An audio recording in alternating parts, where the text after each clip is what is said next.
joined the meeting.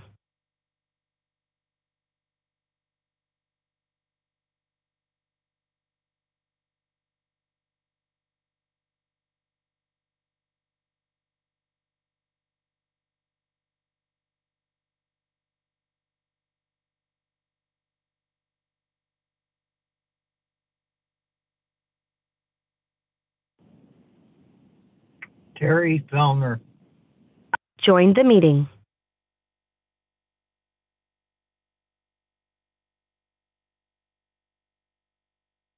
We heard him say, okay. Okay. Yes. Okay, before we begin this meeting, I'd like to acknowledge that we are in the traditional territory of the Anishinaabe peoples in the Williams and Huron-Robinson Treaties area. We recognize the long history of First Nations and Métis people on this land and show respect to them today. We acknowledge our neighbors, the Wata Mohawks and the First Nations of Moose Deer, Shawniga, Wasauksing, Magnetawan, Henvey Inlet, Nipissing, and Dokies.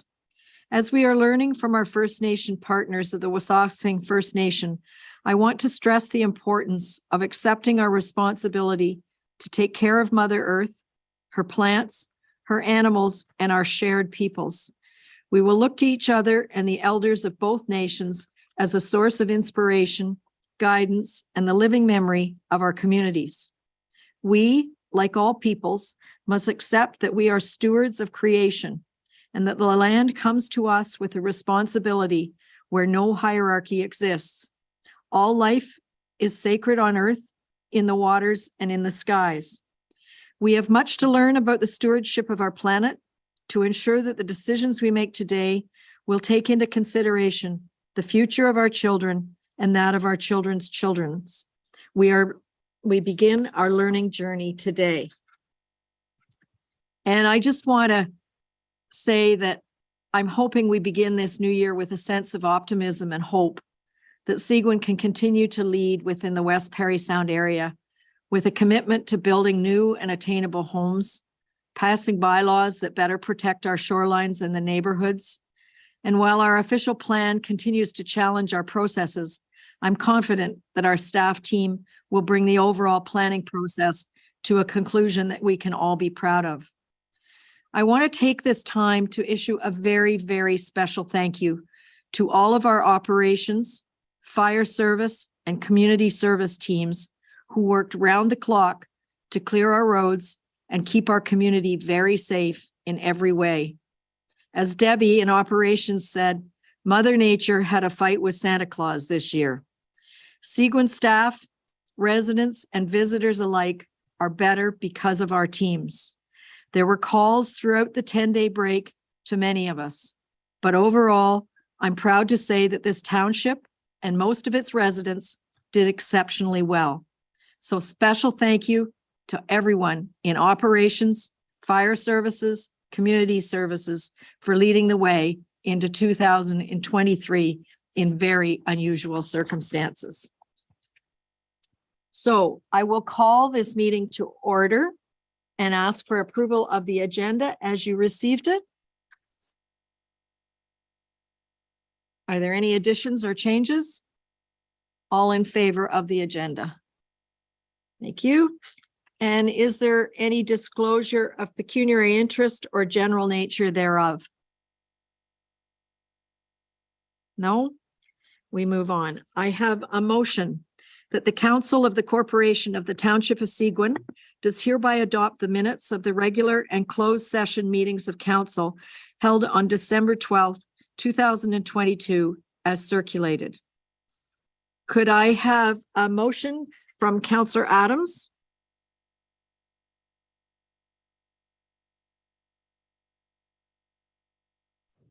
I so move, sorry. Thank you. And seconded by Councillor Bazinski. I second the motion. All in favor of approving the minutes?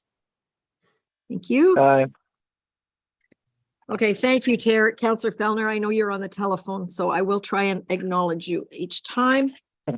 So I have a motion that the Council of the Corporation of the Township of Seguin does hereby adjourn the regular meeting to hold a public meeting for the following matter.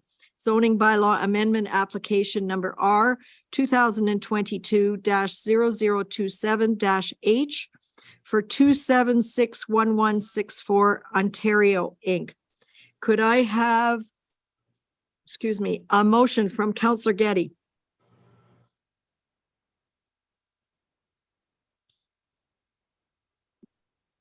Sorry, so moved. Okay, and seconded by Councillor Fellner.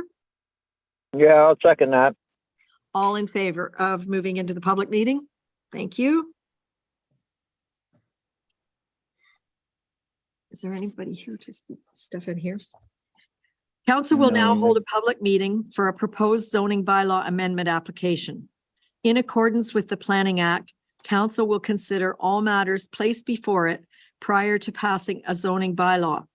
Anyone wishing to receive notice of the passing of a zoning bylaw amendment who has not submitted such a request in writing should provide your full name and address to the clerk.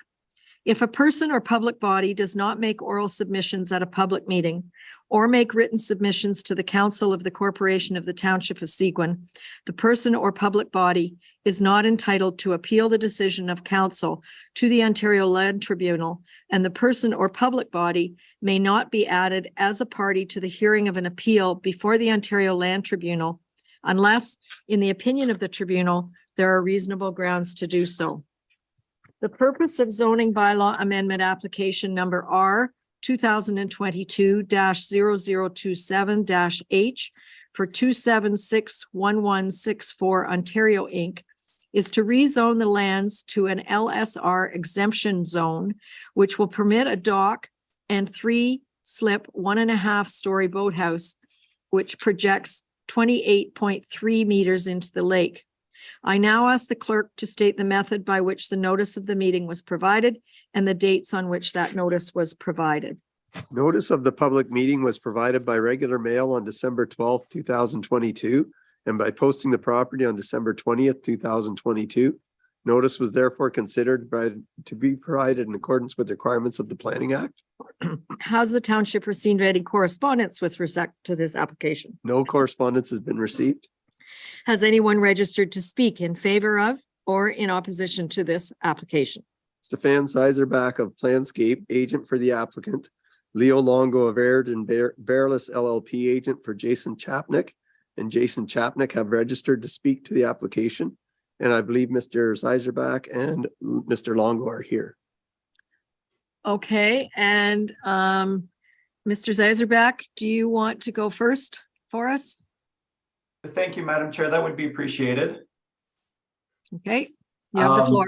Thank you. Good afternoon, Madam Mayor, members of council, staff, and the public. My name is Stefan Sherbach, and I'm a planner with Planscape Inc., 104 Kimberley Avenue in Bracebridge, P1L 1Z8. We are the planners representing the numbered company.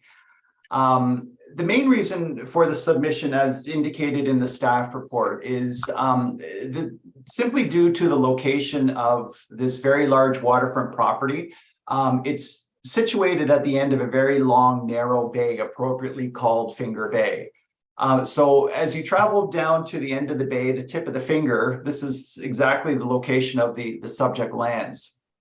It's in the process of being developed, and it consists of approximately 20 hectares in area, very large. And in accordance with your bylaw, the frontage, the frontage is approximately 147 meters, and it's straight line zoning bylaw frontage. Because this is situated at the tip of the finger, the property goes all the way down into the bottom. The total frontage is in excess of 327 meters. So again, a very large property, and simply because of the property location, the frontage is somewhat less than what currently exists. Access is from an existing right-of-way, and that is from High Point Road. As shown in the air photographs that are contained in my planning justification report, and also the renderings that are found on page 7 of 11 in the staff report, you can clearly see that there are issues with water depths at the bottom of this bay. The bay itself contains a wetland complex on the dry land, and this was appropriately confirmed and evaluated by a professional ecologist, and there is a report that's included with this submission. All of the proposed development is going to be located outside of this identified feature. The application itself permits to seeks to permit a 1.5-story boathouse structure that extends further out into the water than what normally is permitted due to this water depth issue. The depths themselves were determined by the builder using a GPS system. A lot of points were situated out in the water. Somebody put their waders on and gauged the depths itself. And the structure itself, the furthest extent of the structure, has a depth of approximately 1 meter in the proposed location. This is typical, although not ideal. It's not an ideal depth requirement for an average sized inboard boat. I mean, clearly more water depth, would be appreciated, but in this instance, the structure would be extending further out into the water. So this is that we've moved the structure back and forth throughout the property to find this ideal location, and that's the location in front of you. It's been set to meet this minimum 1 meter requirement at the boathouse slip area. When looking at the size of the boathouse, it does not exceed the maximum size requirements for a lot that exceeds 160 meters. And this again is as required in your zoning bylaw. You'll recall that the actual frontage of the property is approximately 327 meters, but simply because it's at the bottom of this finger, when you're measuring the side lot line from one side to the opposite side of the water, it's 147 meters. So by recognizing the actual frontage, the bylaw will comply with the applicable provisions. Again, no other variances are required in terms of width, length, depth, or height, and all of that it's as per the bylaw. Within your official plan, Finger Bay has been identified as a narrow water body. The bay itself is approximately on average 120 meters wide. It extends greater as you move out into the lake. This structure will be the last structure at the end of the bay. There will be no navigation issues from any boats traveling beyond the structure, simply because as you move past the structure, the water depths don't permit boat travel. So essentially, the applicants will be the only potential people impacted by the structure, and here they're putting forth the application. In addition, it's important to note that the owners of this property own the entire south side of the bay itself, where it opens up into Bernagee Bay or Lake Joseph. So they do own that entire side of the bay, and there are no structures contained on that side. As a result, and based on the planning justification report, it's my opinion that the application does not offend any provincial policy statement. And we're specifically looking for an permitted accessory boathouse structure on a waterfront use. It clearly conforms to the applicable policies within your official plan by addressing the narrow water body policies and not restricting any navigation. It's going to be in character with similar sized boathouse within the general neighborhood. And the structure itself protects the identified natural features and functions. The boathouse itself will not exceed any other development bylaw requirements. And again, as noted, there are no third-party impacts simply because this is the last property within this bay. In conclusion, Madam Mayor, it's my opinion that this application represents good planning. I'm more than happy to answer any questions from the council and the public. I fully respect staff's recommendation to hear if there are any questions or concerns from the neighbor. We're satisfied with this application being brought back at a later date. And again, happy to answer any questions. Thank you. Thank you very much. Mr. Longo, do you have anything to add? I do, Your Worship. Welcome and go ahead. Thank you. I'm representing this evening Jason Chapnick, who is a waterfront property owner. His address is 12 Coburn Drive at the north end of the lake. Mr. Chapnick has reviewed the application, the staff report, and the supporting materials. And there are 5 points that I'd like to raise this evening dealing with this application. The first, Your Worship and Council, is that it's our submission that this application is premature. If you look at your agenda item, you will see that in support of this application was an environmental impact statement. And at page 66 of your agenda, I'm not certain if I'm able to share my screen. It appears that I am.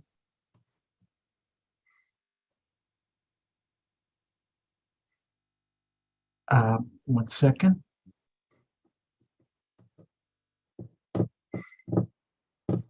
Can you see that, Your Worship? We can't see your screen sharing, but we can access page 66 of our agenda package with the drawing and the lines. Thank you. Well, if I'll be quite happy to rely on that. If you'll note, Council, I'm sorry. Oh, no, I'm sorry. I'm just looking for page 66. Page 66 of the agenda package. Yes, I'm on there. Thank you. Thank you. So the proposed boathouse is shown for proposed lot number 3 on this sketch. You'll see the shallow area of the bay is in red, which is fish habitat 1, and on either side of the red hatching, you see green hatching, which is fish habitat type 2. You'll notice in yellow a large wetland area, which is zoned EP. The proposed boathouse is to the north of the EP zone and just to the north of the fish habitat number 1, type 1 zone. What's important to note, Council, is that this environmental report suggesting a boathouse be built for lot 3 is based on the premise that the subject lands are going to be the subject of a severance consent application. And I understand that one has not yet been made, but that in checking with planning staff, I was advised that the applicant has made inquiries about a pre-consultation meeting. The point to note is it's always good practice to ensure when you're considering planning matters, not to do so in a piecemeal fashion, but deal with them in a comprehensive way. So my point number 1 is this application ought not to be proceeded with and dealt with until the accompanying consent application has been filed, public notice given, and staff have given you their consideration of the matter. Point number 2 about this application is you heard that, well, this will be the only boathouse in the bay. Well, if you look at the proposed lot number 2, you'll see that its proposed boundary will actually be completely on the opposite side of where the proposed boathouse is to be. And you'll note that the request of this boathouse is not that it extend to the limit that your bylaw has, but increasing the limit by more than 100% to bring it out about 23 meters, I believe. So think of a boathouse coming out 23 meters at the north end of that EP zone. And then look where the proposed lot 2 is. You could have a boathouse similarly coming to you saying, well, because of shallow depths, we need to bring our boathouse out that depth. And so you're setting a precedent and you're not actually seeing the full extent of the potential development at the bottom of that bay. And so for a second reason, it's our submission, it's inappropriate to grant the extension of this boathouse into the bay when in all likelihood, lot number 1 and lot number 2 are going to want boathouses for those proposed lots. And they'll look to this as a precedent and also seek to extend their boathouses further into the bay. The third point is, it suggested the reason the applicant needs to do this is because of shallow water, but I don't think we've really seen any survey data to indicate what the depths are in the general area and how far away it is from the type 1 fish habitat. And again, in the absence of that data, when you know you're dealing with fish habitat type 1, and the applicant is suggesting the reason we're doing this is because of shallow waters, that there'd be a more rigorous analysis expected of the applicant to bring data forward, establishing the case that they're trying to make.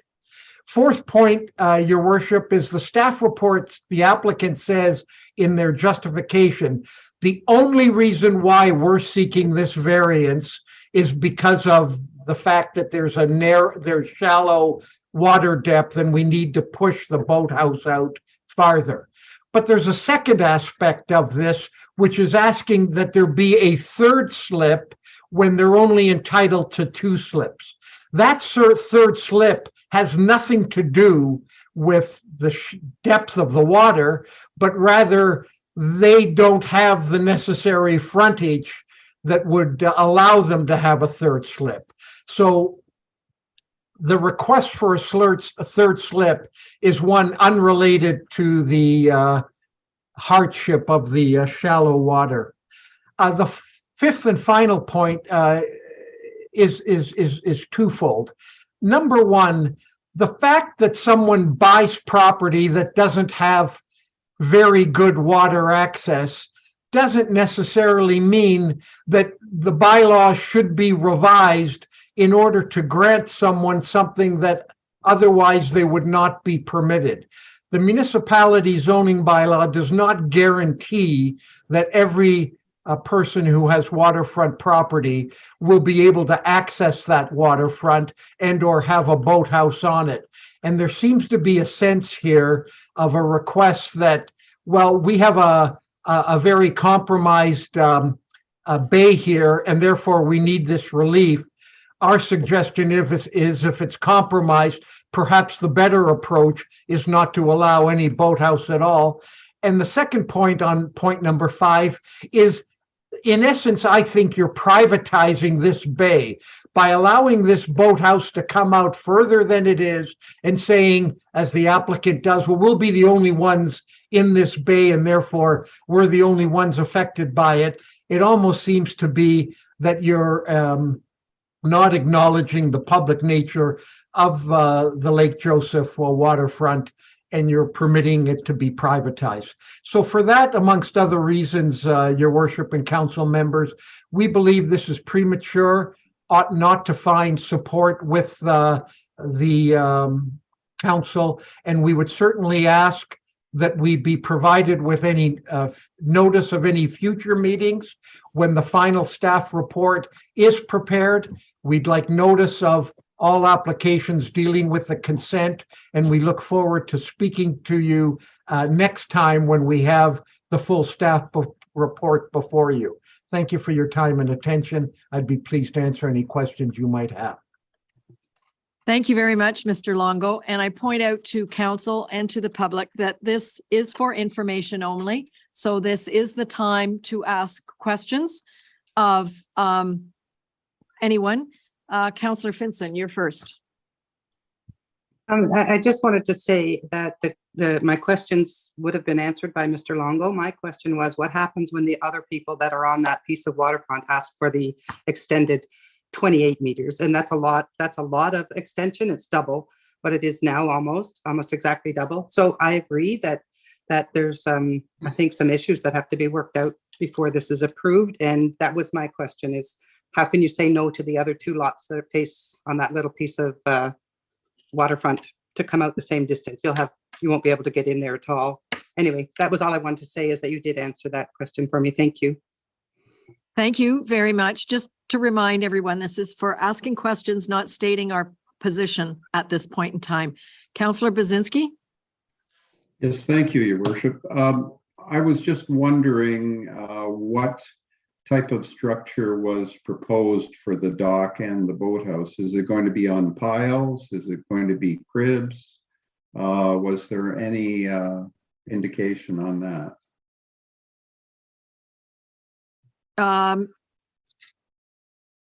Mr. Zazerbak, can you answer that? Yes, thank you, Madam Chair. My understanding is that it will be a steel pile structure. Thank you. Are there any further questions? Okay. Madam Mayor? Oh, sorry, Oh. Councillor Getty, I didn't see your hand. You've got a yellow wall behind a yellow hand. Sorry. My question was, has there been the Riverstone report really deals nothing with the environmental issues in the water. It deals with the wetlands, deals with the water flow, but it states absolutely nothing in regards to the impact of the bay and or the type 1, type 2 fish habitat. Has there been any environmental work or studies done in regards to that prior to the application being made? Mr. Zazerbak? Thank you. Yes, through you to the councillor. The boathouse structure has been positioned to be outside of the type 1 fish habitat. I think there's several lines that have been indicated on the plan. A tip of the boathouse seems to appear to be on one side, but again, scaling it from that map shown on the Riverstone plan, it's my understanding that it is located outside of the type 1 fish habitat. I'm sure it would be very simple for us to go back to Riverstone with this plan to provide a very, opinion in that regard, or perhaps even just angling it slightly to be out of that area. Again, very simple modifications to ensure that that has been done. Then I take the answer is no, there's been nothing done in regards to it. I will need to go back to Riverstone to clarify that. I mean, it's within the report. You are absolutely correct. The boathouse was not, a part of it, but the type 1 fish habitat was assessed, was located as shown on the plan, and the boathouse was positioned to be far, outside of that area to the best of its ability. So I can seek that clarification directly from the ecologist. Thank you. Thank you. And Director LG, I saw that you had your hand up for a while. Do you have something to add? Yes, I was just going to note there was some analysis towards the boathouse, against the Fisheries Act on page 60 and 61 of the council agenda, but I believe referring to specific scoped question to Riverstone about this location and plotting it on the figure might be a good idea, as Stefan suggested. Thank you. Madam Mayor? Yes, Councillor Fellner. Yeah, I have a question for the planner. And bear with me here. I'm trying to read the drawings, but it looks like the proposed location of the boathouse is that 75 meters from the south of the property line. I'm looking on page 24 of the council package, figure 3 rendering. Madam Mayor, if I may, I believe that number is accurate. Okay, so now, and I see on that rendering, there's a couple of water depth spot elevations that you said that was taken by GPS or what have you. Now, have they gone and done a survey along that shoreline towards the property line? how consistent is that shallow water? That I mean, that bay, I know that bay fairly well. It seems to me as you go out of the bay, the beach area sort of diminishes.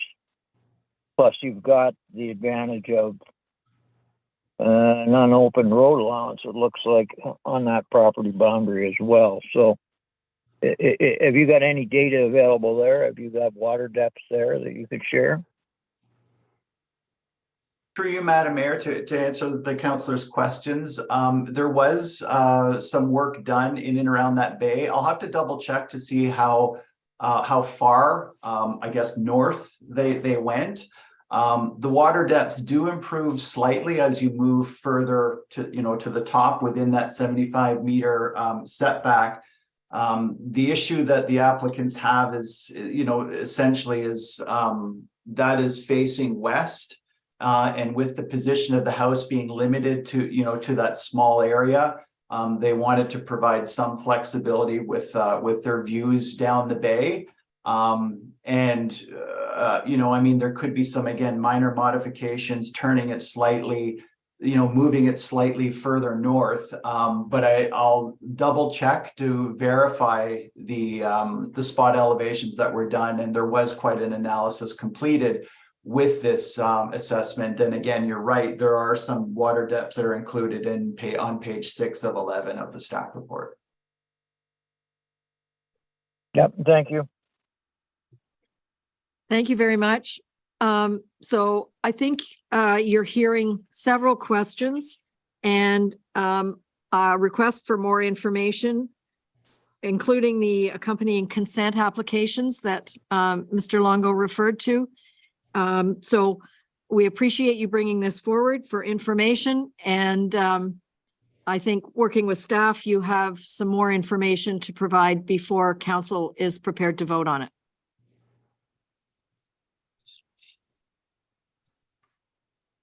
Thank you. Thank you, Mr. Longo and Mr. Zarbeck, for being here. I have a motion that the public meeting held for the following matter is hereby closed and the regular meeting is hereby reconvened. Could I have a motion from Councillor Collins? I so move your motion, Mayor. And seconded by Councillor Finson. I second that motion. All in favor? Thank you. Aye. Thanks, Councillor Fellner. So we move into delegations, of which we have 3. And I remind everybody, I'll take one delegation at a time. The delegations are limited to 10 minutes each. And so we ask you to stay within that time.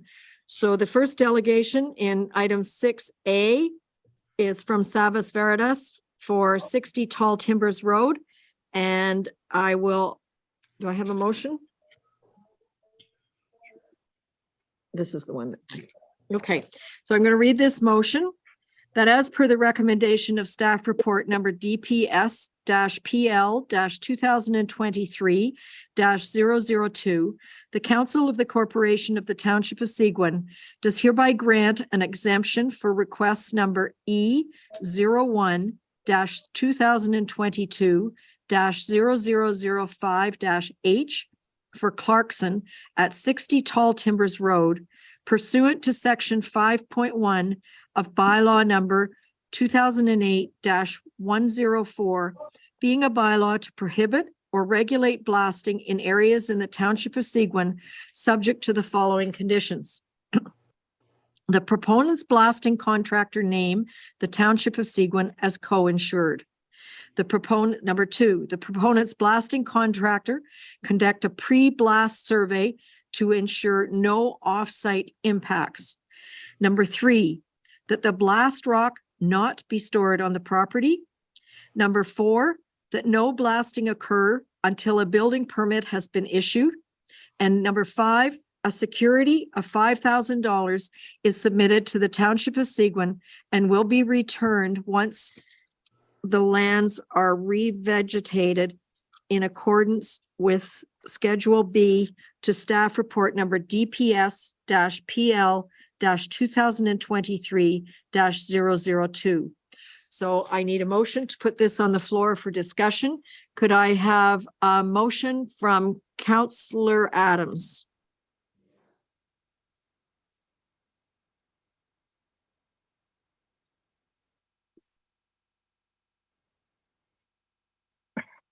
Councillor Adams, can you make this motion? I think you're on mute.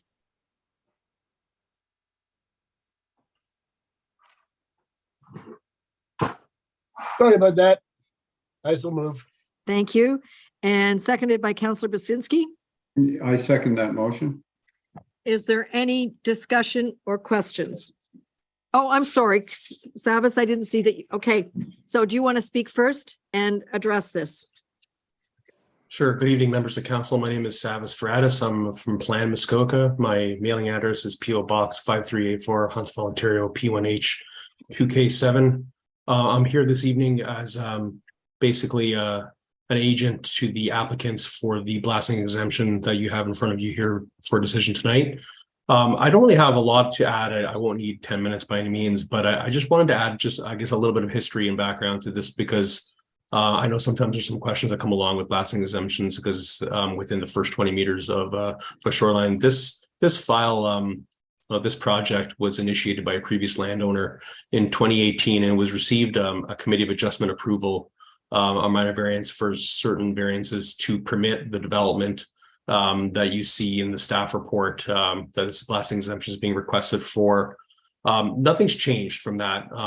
The blasting exemption that's being requested here today does not seek to alter or have any different result than what that minor variance was previously approved for. It just so happened to be that at the time the previous landowners did not apply for a blasting exemption permit, and we're not specifically told that they would need to by both their representative or the township staff at the time. So it just basically had been delayed until now. A new landowner has to move forward and implement the previous approval, and upon starting to work and do so was told by current staff that a blasting exemption would be required. So that's simply what we're doing here today is applying for that blasting exemption and seeking to implement the approval that was granted back in 2018. The blasting that's proposed is not by any means seeking to make substantial changes to the shoreline area of this property. It just simply is the blasting that would be required to construct the building in the location that's been approved by the variance. So I think the resulting case would be that if the blasting exemption was not granted, the actual visual impacts of the development would be exaggerated by the building being higher up in the air. I think staff have mentioned that in their report, and I read over the report, and so has the applicants, and they don't have any issue with any conditions that are being asked of them, and they agree with the recommendations made by staff, and so do I. Just so council is aware that we did prepare a revegetation plan that was supposed to be previously implemented by site plan control. And as council knows, site plan control is no longer a tool we can use for this type of development. So the applicants have agreed to, as a condition of this blasting exemption, basically implement that same landscape plan that would have been required through site plan control previously through this process instead. So I think ultimately what we have here is a situation of just basically moving forward and implementing something that was already granted approval for. And we just need one necessary step to do that, which is council granting that exemption here tonight. I'd be happy to answer any questions, and I'm sure staff would be able to do the same. Thank you. Thank you very much. Are there any questions for Mr. Feratis? Councillor Basinski. Thank you. I don't have any problems with the application. The only thing I'm concerned about, however, is the potential for sedimentation into the lake, probably during construction, but also once the building is completed. So what I was wondering is if we could put a condition or add to the conditions that are there that just says that construction mitigation ensures that there is no sedimentation into the lake, and all eavesdropping and roof drainage is directed away from the lake, just so it doesn't go directly in. It is a fairly steep slope there. You're proposing an amendment to the motion? Correct, just that additional condition. If Councillor Bazinski is making that motion, is there a seconder for that amendment? I'll second it. Okay, Councillor Adams. So we'll proceed. I see some hands up, but right now we have an amended motion on the floor, which has a second sentence in point 5, which relates to construction mitigation to ensure that there's no sedimentation into the lake and that all eaves, trough, and roof drainage is directed away from the lake. So that is what we were discussing now. Councillor Getty. I'm in concur. My question wasn't in regards to the amendment. So if we're just discussing the amendment, I'll stand down until it's time to ask my question. You can ask question because it's an amendment to basically the whole motion. Go ahead with your full question. Okay, a couple of questions. So that was the picture that you sent. I think that the information is somewhat premature. I think that without, for me, I have a small picture with showing the elevation of the building if the blasting is approved, and then I take it that's supposed to show the elevation if the blasting is not approved. So for me, I would like to see something, an actual set of plans to show how much blasting is looking to take place, how much you're trying to take out, and how much lower this building is going to be. Is it also blasting just to remove areas within the foundation because of the topography, or is this a matter where we're looking to drop the elevation of the structure down lower, down to the water? The 2018 minor variance was in regards, I take it, in regards to the location of where the structure would be built. If we're asking to change the topography of the lot, then it's a different issue without all of that information available to us. Mr. You want to answer that, Savas? Sure, I think I could add to that. It is my understanding that the blasting that's being proposed is basically to allow for the foundation to be put into place as was previously anticipated by the previous minor variance. I believe the bottom of the lower level is meant to be at grade without any like artificial lowering further of the building itself, and that the blasting would occur in that foundation footprint area to allow for the construction of that foundation, inland further away from the lake. I believe the staff report had a visual that showed the I guess a highlighted area of where the blasting was meant to take place, which was basically isolated to the footprint area, plus a little bit beyond the foundation wall to allow for footings to be placed into place. So that is my understanding. There was a topographical survey prepared for this property to be able to be able to show where this building is being located with a fairly good degree of accuracy. It's not an artificial lowering. It's in the sketch that you had referred to that showed the hypothetical potential situation should the blast exemption not be approved, is on the basis that if the building is not able to be positioned at that grade level at the front all the way back, that the building would be in fact at the back at a higher elevation, would bring in the whole elevation of the building upwards.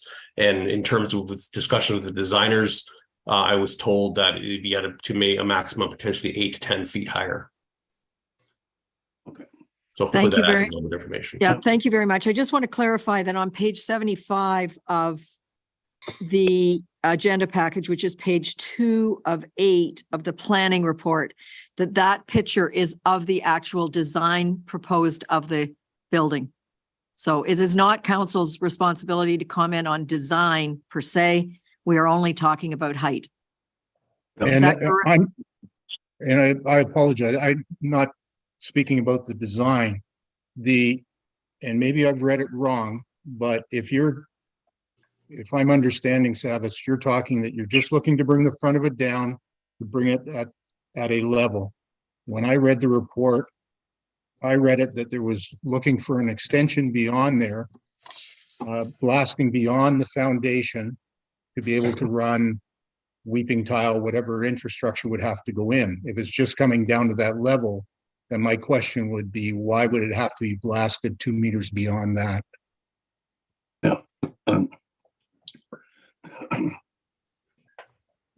Go ahead, Savis. I believe there was like an offset from the foundation wall that was anticipated that some blasting would occur in, and just like I said before, allowing construction crews to be able to get, right in and around those footings when installing them into the blasted area. It wasn't meant to sort of like change the landscape or alter the appearance of the shoreline area, that additional blasting. It would just allow for the construction of that building at the grade that's proposed. I hope that clarifies.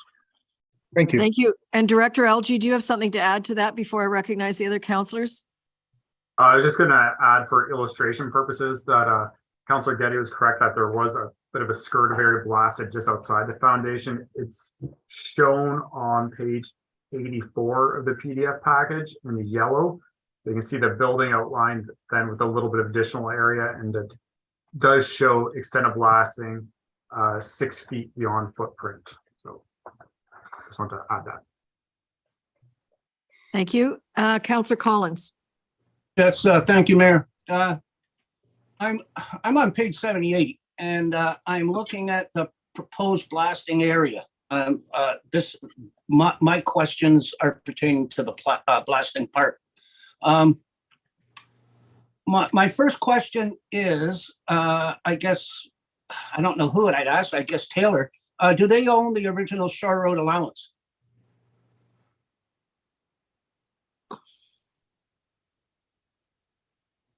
Director Algie, can you answer that? Sorry, I had myself muted. Yes, they do own it. They own it, because it looks to me that part of that blasting and then the excess that we're talking about here is right over top of the shore. They're going to be blasting the Shore Road allowance. So they're pretty close to the water, aren't they?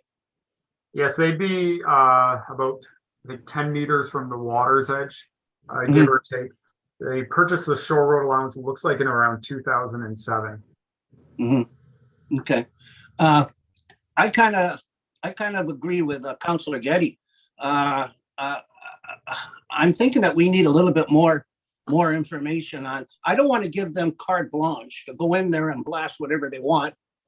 I think we need more information on the blasting part of it, the elevation and so on. A more transparent diagram of the blasting part of it. And another question I had is the amount of rock that needs to be blasted. Where are they going to take the rock that's been blasted?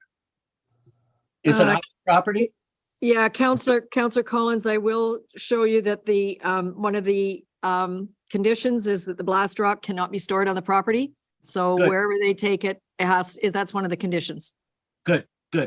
Okay, so yeah, basically I'm going to sit on the side with Councillor Getty at this time, that we need a little bit more information on the blasting end of this project before it even starts. Councillor Adams. A lot of them it's been answered. My question is that 3 meter where it's going to be blasted away from the building, and how that's going to be landfilled, and how do you plan on draining that out? Because it's quite a slope there, right? You're going to have to backfill that all in, right? Then you have to put a proper drainage in there. Through you, Madam Mayor, I, as far as I understand, it will be backfilled. Yeah, it's just a matter of the blasting offset. I think of 2 meters beyond the foundation wall was meant just to allow for the construction of the building, and then they would be backfilled. It wasn't intended that there be an area that's lower around the foundation wall. And there's a way to drain that off from there, because I would imagine I'd imagine there would have to be some sort of like weeping tile or something along those lines around the foundation wall that would have to have an outlet at some point. Yeah. Yeah, and you'd have to drain around the back. Couldn't I drain would in the imagine front. so, yeah. Okay. Yeah, this blasting exemption is isolated to just the area within 20 meters of the water. Anything beyond 20 meters is not exempted from the blasting bylaw, or is not regulated by the blasting bylaw, as far as I understand. Yeah, okay. My concern was just the drainage. Counselor Fellner, do you have anything to add? Yeah, thank you, Mayor. Travis, you may be the right guy to ask this or the wrong guy, I'm not sure. But I'm looking on page 85. And I think it's a sort of a re-landscape plan. I think is the title on it. And I'm trying to figure out what is the actual envelope of the proposed building. Like to the left-hand side there, the page previously shows the building has a bit of a jog and it's traced out in yellow, and then then it squares off. There's an area there. Do you know what that area is? Is that I don't know why they've got it all highlighted in gray. Yeah, I think I can answer that. I think there is a deck off the front of the building that is obviously doesn't have a foundation underneath it, which probably is maybe shown as two different types of structures in that front yard area. That might be what's confusing you, and in terms of matching it with where the blasting is proposed to occur. So it could very well be that those are where the discrepancies are between the deck and the actual foundation wall of the building. So that would be an upper floor deck? I understand the way I understand it from looking at the renderings of the structure. Yeah, that would be an upper floor deck. Yeah, because I'm having a little trouble getting my mind around this as well. And not that I'm necessarily opposed to, the need to blast, but I think what I'd like to see is, I'd like to see what the finished floor elevation of the lower level is and where that floor elevation comes out onto the existing topography.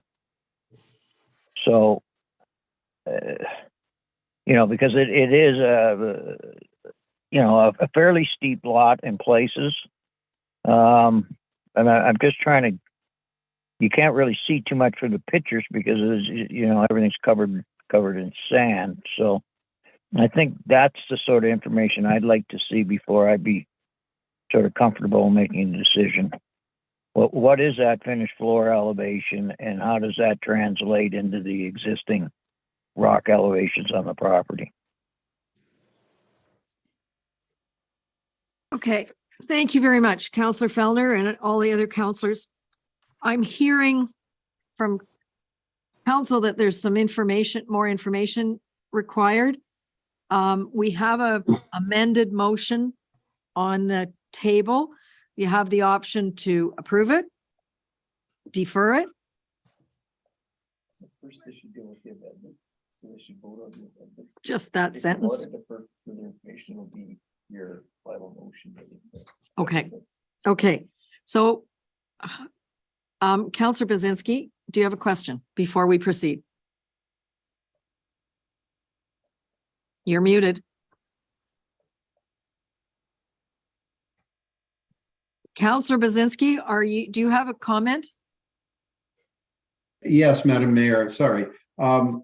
If council is going to request more information from the applicant, then I'm prepared to withdraw my amendment and suggest that the applicant also provide a drainage plan along with the rest of the information.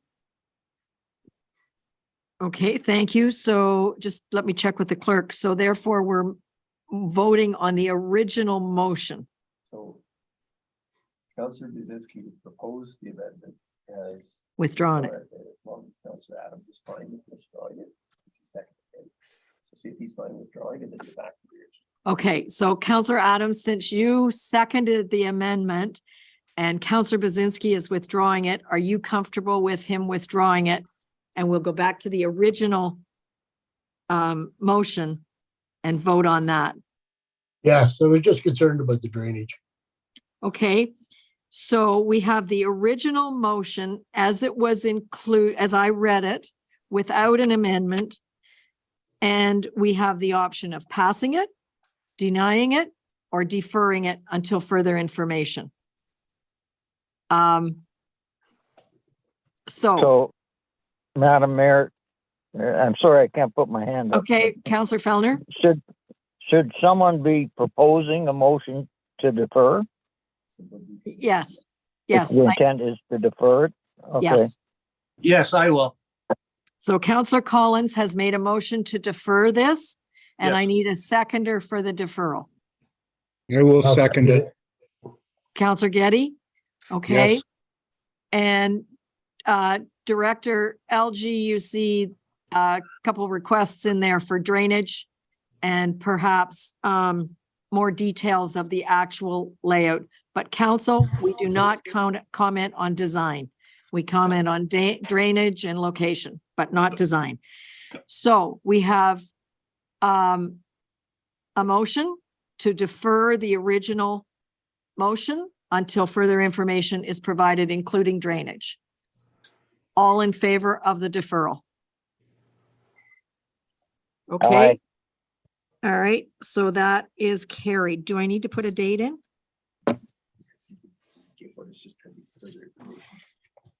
So the one that you deferred, you making changes to that motion. No, except a spelling mistake.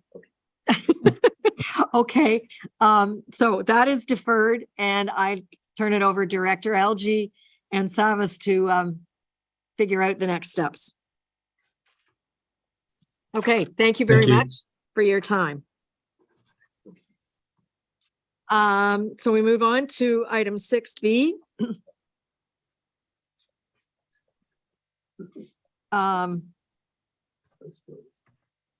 86.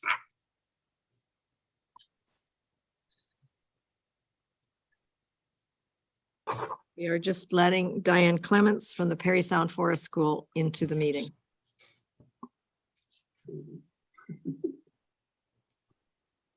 It's going to be a long night.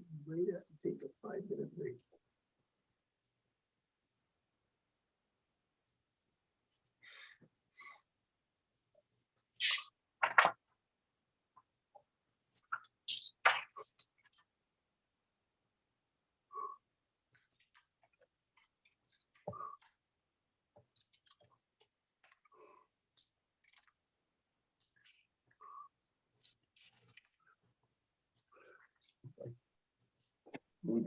Diane, are you there and able to hear us?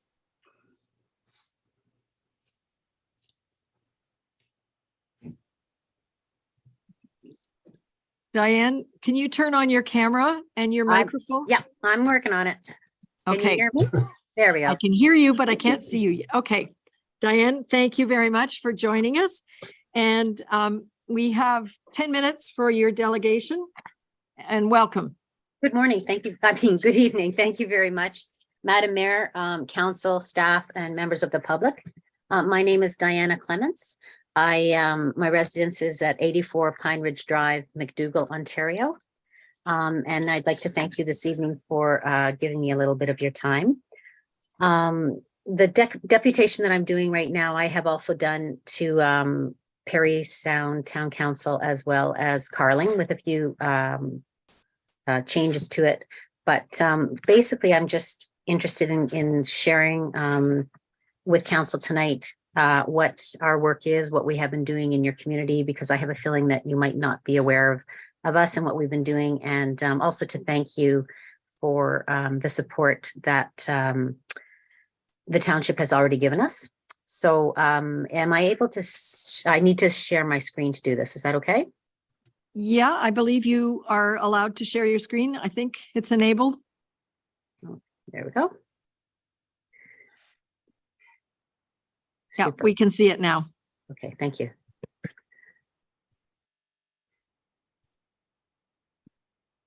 Great. Okay. So as I said, my name is Diana Clements. I am the founder and executive director of a small business operating out most of the time through Perry Sound. And I also spent part of our programs are offered in Foley and Seguin. And so that's why I wanted to speak with you folks tonight. Before I tell you more about myself and what we're doing, I'd like to ask you to step back into your past for a second and to think about your childhoods and think about how you spent your time when you were little. When you weren't in school, you were probably exploring, wandering, pretending, you might have been hiding, and your childhood was probably very, very active. And I can probably guess that you were most of the time outside and very often with a group of friends. Now I'd like you to think and I'd like you to think now for a minute about what childhood is like today in 2020. Oh, I have to change that, 2023. When children are not in school, I think most frequently they can be found in their living rooms or their bedrooms sitting. They're probably staring at a screen. They're consuming a vast amount of knowledge, and they're being very, very sedentary. The next statements that I'm going to make, I have documentation on and can give you the resources, the sources for them. I'm not going to do it right now, but if anybody was to ask me, I could come up with the sources. And we know that in 2022, 2023, our children are suffering from rising obesity, rising anxiety, and increasing mental health problems. And they also have a decreased ability to navigate risk or problem solve or communicate even. We're finding that they have a loss of fine and gross motor skills and overall health. I think we keep hearing more and more in the media about what a difficult situation our children are in and how COVID certainly hasn't helped that. And oftentimes the time they're spending is solitary. So they're not developing those social skills that were so foundational to us when we were children. Childhood has changed dramatically, but children's needs have not. Our bodies and our brains have evolved over thousands and thousands of years, and we've only come off the land really in the last 200 or 300. And our brains, spending time on the land is absolutely essential for healthy childhood development. I was a teacher with the Near North School Board for 25 years. And it was because of the problems that I just mentioned that I decided to retire 6 years early and to start the Perry Sound Forest School. None of us like what we see happening. Simply put, most children no longer experience the joy and wonder and physical and psychological benefits of time spent in nature. Doubly concerning, they are not likely to strive to care for nature in the future if they have no connection to it as children. So as I said earlier, it's because of this that I retired early and started the Perry Sound Forest School. This is a little building that we have placed in the parking lot at Canadore College. And this is where our main site is. We offer programming year-round to some children whose parents withdraw them from school and allow them to come during the day rather than going to school. Some children are homeschooled. And then we also have an after-school program as well as summer camps. And just to give you a little bit of background and history. So in the summer of 2018, before I retired, we tried running a pilot of this type of program at Canadore. So we have this little building, but the building is there only to be used if there's really severe or inclement weather. Other than that, we spend all our time outside. We didn't even have the building in 2018. So but we took groups of kids into the forest during the summer and allowed them to play and do all those things that I just mentioned were used to be part of a normal childhood and are so lacking from the lives of children today. So 2018, we had 24 participants just at Canadore.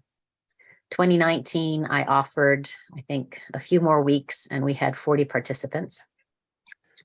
The summer of 2020, the September of 2020, we began operating full-time. During that summer, we also had a second site of summer camp open up, and that was at the Foley Agricultural Center, or Foley Agricultural Lands there on the fairgrounds. And so that summer we had 130 participants. And then last summer, we opened a third site in Carling. So we had a site in Canadore, Seguin, and Carling, and through the summer and also through our weekday programs, we've had over 500 participants. And basically what the children do is they simply come out in the forest and play, and they are in proximity to caring adults who guide them and help them to become more connected to the land as they're there. I would like to thank you for hosting us for the last 2 summers and for being so helpful and so flexible. Again, I'm not too sure how many of you are aware, last summer, we had really significant difficulties with bear around the agricultural grounds. And as a result of that, we asked some staff at Seguin if we could change locations and have our camp run instead out of the forest at Foley Matheson Beach. And the staff were absolutely helpful and willing to let us move with no problem and to be on the land there. They also allowed us access to the agricultural hall if we needed it in case there was a bear or a stranger on the property that we needed to go inside because of. Yeah, it's just been very, very an excellent relationship, and we've been very, very thankful for that. And I just really wanted to thank you. I also have some pictures to share. This is the kind of activities we do. So I guess that's Rachel. She has a garter snake, and she's just showing the kids the garter snake, and everybody gets a chance to touch it if they're interested. You can see the kids are sitting on the ground. Many children just never get the opportunity to even be on the ground or hold or be in close contact with nature. We also had some chickens, so some of the kids got a more agricultural experience by enjoying chickens. The kids climbed trees. At Foley Matheson Beach, if you go into the forest, there's an amazing little stream in there that's full of life. And after we had to change sites, it was just a magical place for the children to spend their time. We talk about forest succession and learn about this. I guess this is a yellow birch that's probably on an old hemlock or white pine tree. And we talked about, I think the kids are making a circle to talk about how big maybe the original tree was and just how things have changed in the forest. So we're not only letting them play, we're also supporting them to help them learn and understand more about nature. The forest school is incorporated. We are not for profit. We are fully insured. When we have programs running, we always add the involved host as co-insured. We have of course, a board of directors and are a professional organization. We sincerely hope that we can continue together with Seguin Township in the future to provide opportunities for even more children to build their connection with natures so that they can experience all of its benefits.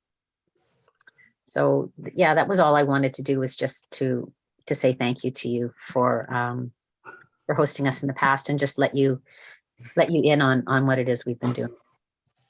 Thank you very much. Thank you very much, Diana. I wish I'd been able to go to the forest school many, many years ago, even though I did grow up in the forest and making my own fun here. But I think it's a wonderful initiative. And as an environment first township, I think it's important that we teach all the generations to care for Mother Earth. So I applaud what you're doing. And I'm delighted to know that you're using Seguin property. One that you might want to look at that you may not know about is our Humphrey Trails behind the fire hall in Humphrey. There's some pretty neat nature stuff that goes on in there, winter and summer. So again, I'm delighted that community services are working with you, and we encourage you to continue to get creative as to how we can support you. But congratulations on what you've done. I see a question from Councillor Adams. It's not really a question. It's just my grandson went to that forest school and he really enjoyed it. So I think it's a great thing. Okay, thank you. Thank you. Any other comments or questions? Thank you, Diana, and congratulations. Going from what did you say, 20 people to 500 in 3 years is pretty good business plan. So congratulations. Okay, thank you very much. I appreciate your time, everyone. Thank you. Thank you. Do we have Jeff Mole? Okay. Yeah, I can hear you. Okay, so we move on to item 6C, Jeff Mole of the Community Enterprise Network. Mr. Mole, you have 10 minutes for your delegation. Thank you very much. You have the floor. Good evening, Mayor, Council, staff, members of the public. My name is Jeff Mole. I'm the president and one of the co-founders of Community Enterprise Network Incorporated. Our mailing address is Post Office Box 815, Bala, Ontario. And just a little bit of feedback or a little bit of information on our organization. For starters, we support the incubation and capacity building of small, medium, and large scale community enterprises. Community enterprise is a corporation without share capital that is set up to produce a product or service within the community with a view to donating the surplus revenues or profits for the betterment of the community, for community betterment programs, for example. So our mission, as stated in our articles of incorporation, is the establishment and maintenance of community organization for the purpose of developing capacity and fostering community managed enterprise endeavors of a not-for-profit nature, promoting community managed enterprise endeavors. C, establishing educational programs for the benefit of the members. And D, promoting the establishment of community enterprise programs and attainment of community enterprise facilities and equipment for the benefit of the communities and other such complementary purposes not inconsistent with those objects. So essentially, we are a not-for-profit enterprise, best described as a shared services organization for the community enterprise sector. So what we do is we seek out business opportunities in which perhaps the private sector is not participating or not doing a good enough job, or the community needs to create more jobs or wants to create more economic activity, or has a strategic plan that they, want to increase, say, manufacturing or service, and if the private sector is not doing a good enough job, we need to look at other models. So our mission, our background is really in finding those business opportunities to create new business within the community, create jobs, and help solve social problems at the same time.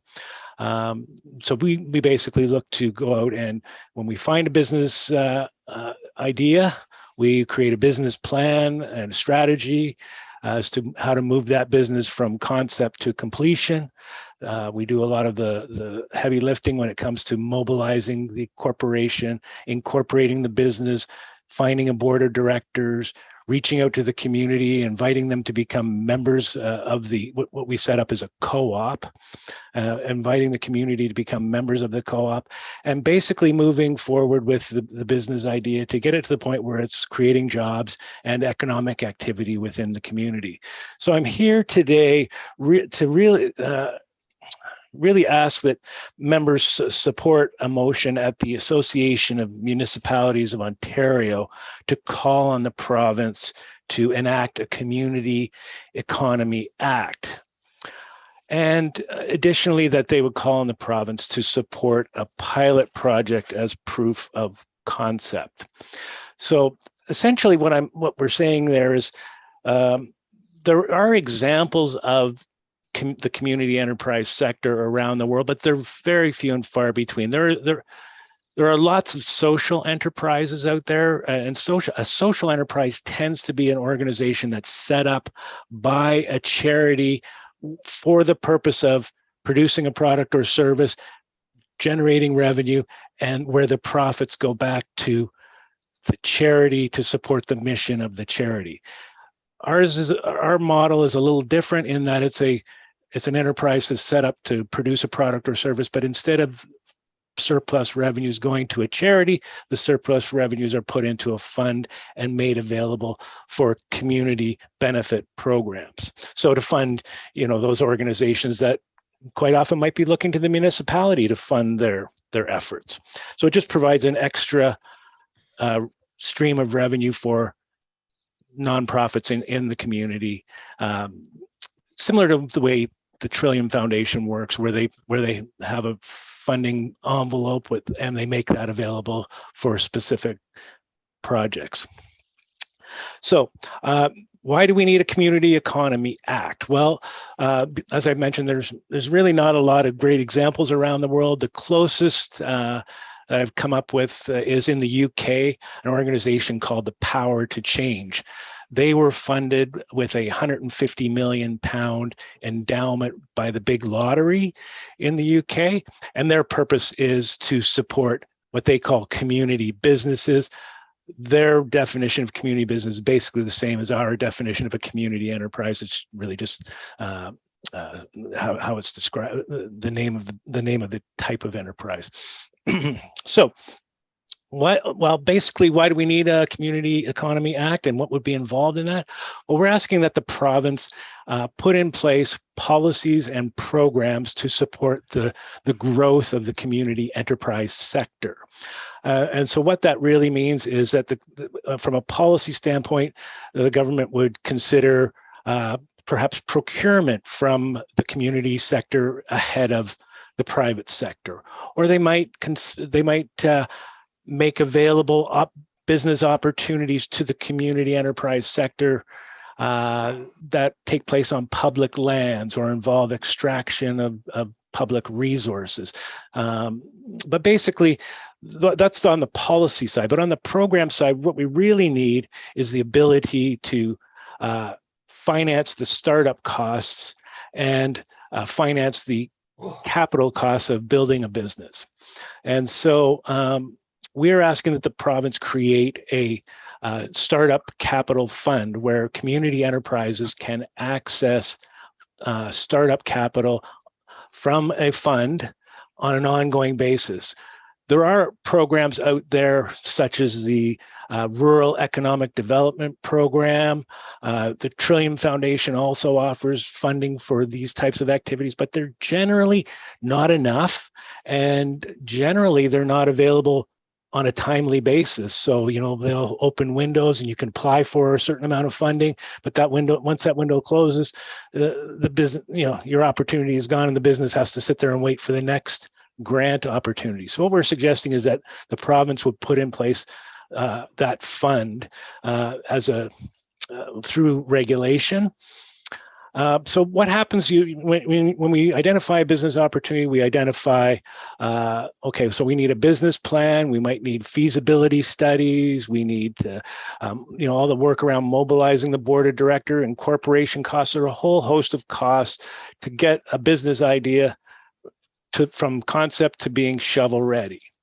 And then once a project is shovel ready, they might need to build a factory or might need to acquire capital equipment. So we're suggesting that the province would put in place a loan guarantee program, similar to what was available to Indigenous communities in the energy sector a few years ago when the government of Ontario implemented the Aboriginal Energy Loan Guarantee Program. They made that program available to Indigenous communities, but they didn't make it available to non-Indigenous communities. So this would be a very similar undertaking. I have been in touch with many MPPs over the years, and I find that our organization is too small to attract any serious attention from the provincial government. However, I have spoken with the Director of Policy at the Association of Municipalities of Ontario, and I think there would be some interest in having this motion come forward and having it discussed at AMO. Ultimately, if we can help build a strong community enterprise sector in Ontario, that will help all communities. And so that's really the ask of council today, is to consider either bringing that motion forward at AMO so that it can be discussed, and or supporting it if should some other municipality bring it forward. Finally, the last act would be that the last ask of council would be that you support a pilot project. So, for instance, there's not a lot of great examples of this model around the world. There are variations of it, but we could potentially in Seguin Township develop 3 businesses that would create somewhere in the order of 500 jobs and help solve a number of problems in housing, in local food production, and in clean energy production. And so, there's potential to help your community should we have those policies and programs in place. I think I'll wrap it up there and perhaps leave it open if there's any questions. Thank you. Thank you very much, Mr. Mole. It's an interesting concept. Does council have any questions? I see none. So, Councillor Getty.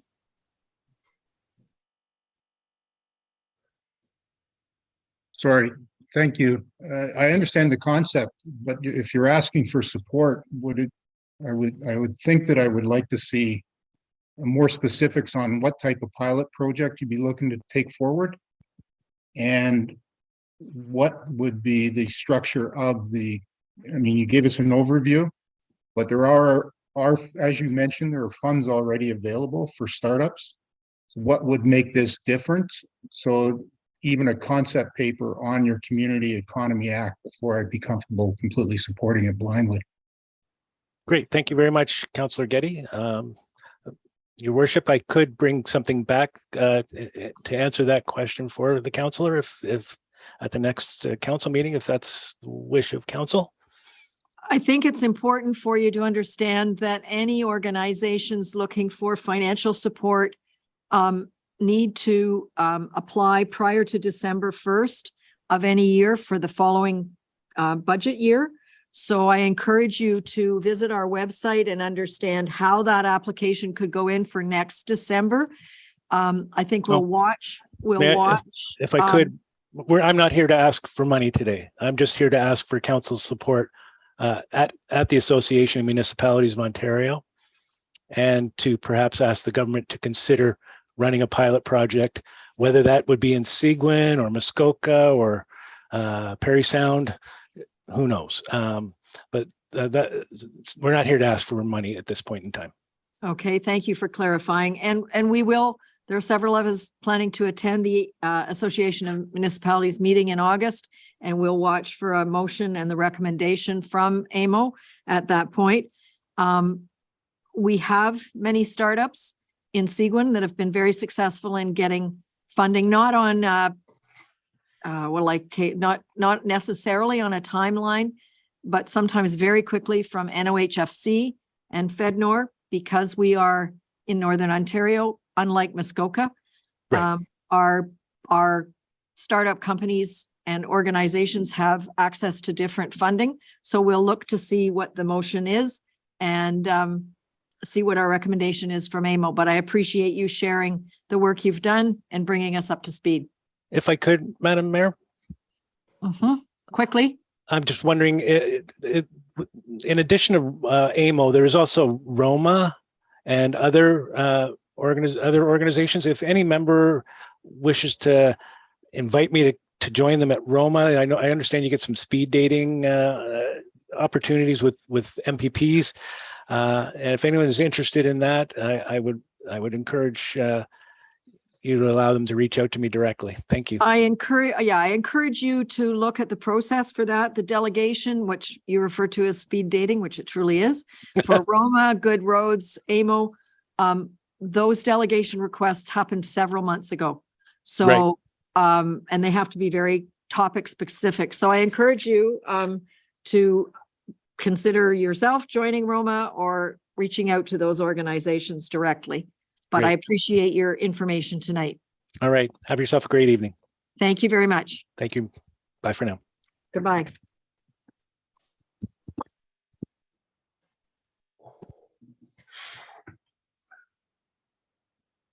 Okay.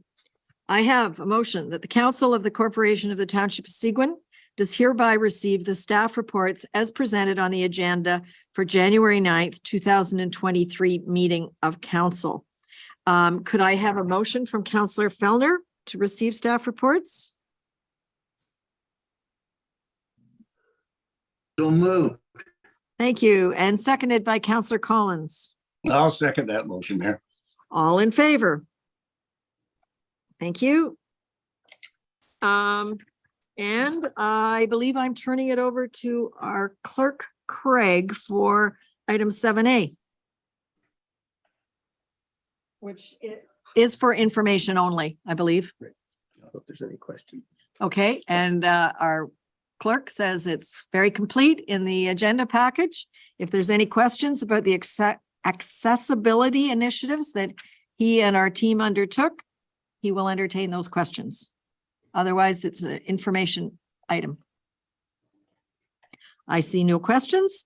So we move on to item 7B, which again is Craig, but I have a motion that as per the recommendations of staff report number AD 2023-002, copy attached as Schedule A to this resolution and included in your package, the Council of the Corporation of the Township of Seguin does hereby approve the recommended council meeting procedure changes outlined in the report for a trial period of February 2023 to June 2023, commencing with the regular meeting of council on February 6th, and that council directs staff to submit a report to council in June of 2023 on council meeting procedures, including any feedback received on the procedures implemented for that trial period. Could I have a motion from Councillor Finson? I so move. And seconded by Councillor Adams. I'll second that.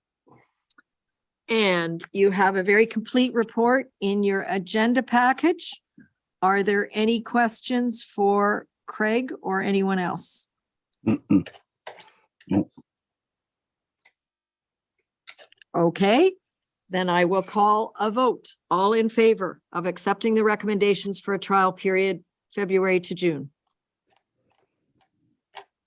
Councillor Collins, are you voting? Okay. Thank you. And that is carried. And those will take effect. Note the time change for February. So it's basically people can come, people can go, people can be on screen. You can sit here in council and so can the public.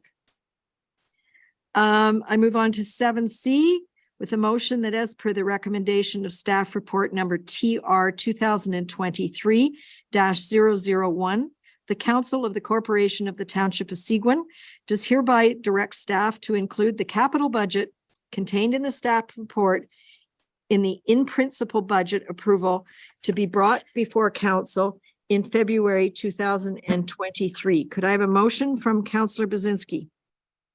I so move. And seconded by Councillor Getty? Seconded. Okay. Michelle will be taking any questions. Are there any questions in what you have received in your agenda package? Councillor Getty. Thank you. Sorry, Michelle, if I could just ask, in the building upgrades coming in November, it may have very well have been discussions. The extra $100,000 in there, may I ask in regards to that?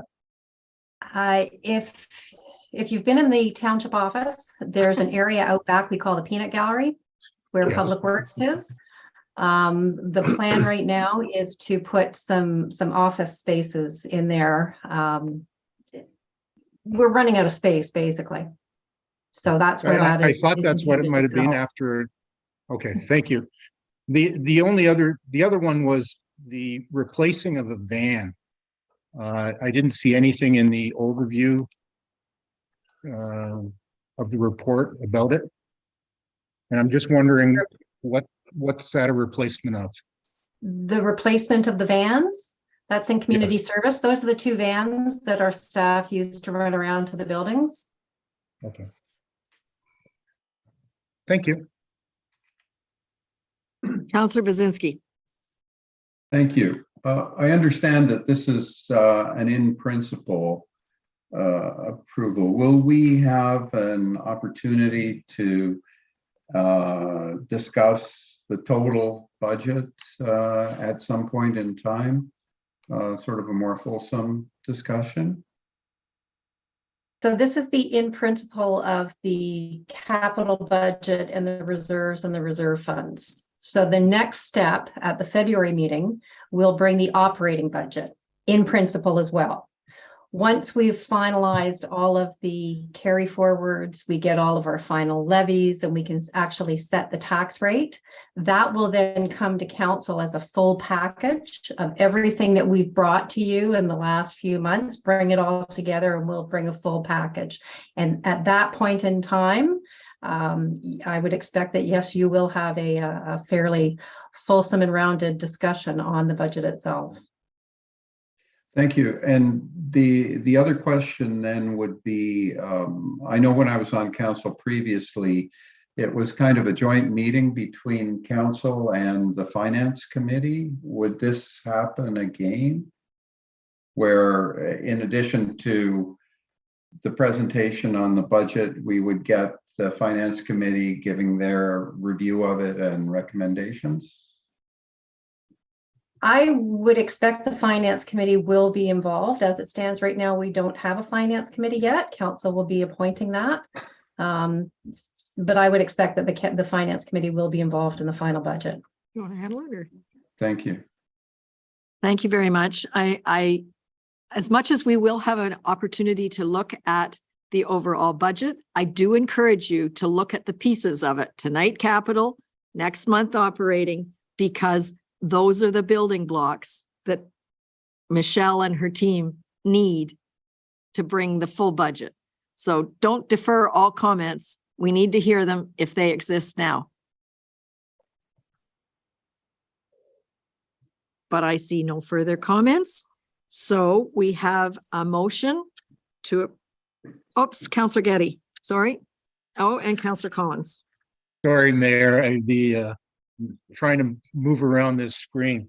Sorry, Michelle. The one other question that I had was under sidewalk, we have a fee of $50,000. I take it that was, as previously discussed, that is to buy a new piece of equipment to clear the sidewalks in Russell? I will defer that to Tom McLeod. That's part of his budget and he can speak to the request. Thank you. Yeah, so the sidewalks actually have been neglected for many, many years. There's some tripping hazards. There just needs to be some substantial replacements in some areas. I've had some comments from business owners, even pulling out of certain establishments. The frost heaving in the springtime has been pretty severe, and it's due for some replacement along the corridor and going up towards the bakery as well. Okay. It's not for equipment, it's for actual work on the sidewalks? That's correct. Thank you very much. Councillor Collins. Thank you, Mayor. It has, we haven't done it so far for this budget this year. Maybe we have and I missed it, but usually council is asked, the council members, each ward is asked, is there anything that they would like to see in their own wards? More signage, more lights, etc. Is that ever going to happen this budget? That we have happened an at the opportunity very to. first- Yeah, That was at the very first meeting that we had of this budget cycle. So, But if there is something specific that is not in this budget that you think should be here, if you want to reach out to me, I can have a look at it. Because this is not final in any way, shape, or form. okay, There will be changes between now and when the actual budget is passed. As we get better pricing, as various other things happen. This is not the final budget. yeah, okay, yeah, because that has been the process in the past. I was just wondering, because I don't recall you asking me, would I like anything in Ward 5? Yeah, so anyways, thank you, Michelle. Counselor Fellner. Yeah, thank you, Mayor.